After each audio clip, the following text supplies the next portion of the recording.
餐廳也會順你揀，討好你從來不敢去怠慢，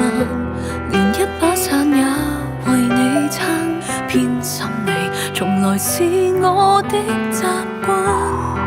乖巧的身邊好友亦覺得荒誕，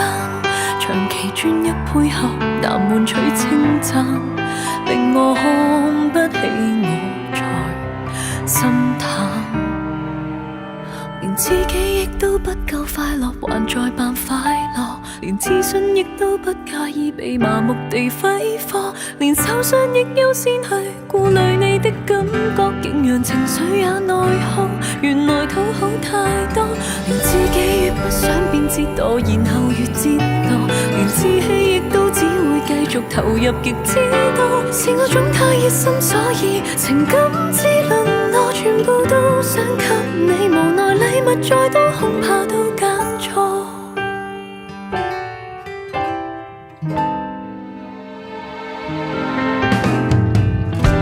連傷風也要盡快好，驚失約疲勞都不會透露，連恤衫尺碼亦記好，這種愛如何讓你感受到？手機中偷偷寫滿是你的喜好，為何這麼努力無人可知道？就算錯都只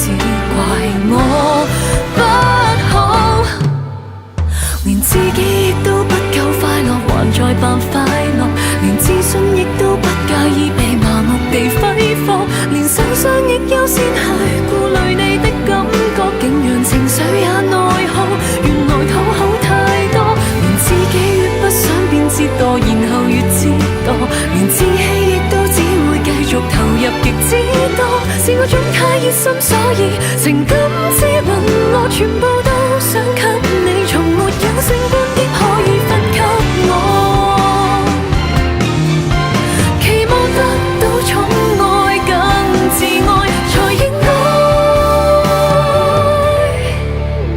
連自己亦都不夠快樂，還在扮快樂，連自信亦都不介意被麻木地揮霍，明受傷亦都因我帶着滿身枷鎖，如情緒在內耗，誰有力氣幫助？連自己亦都需要救助，還盡力救助，連陌生地講多句說話仍被話囉嗦，是我總太熱心之過，才逼你冷漠，命中的必修課，原來要學會不應在心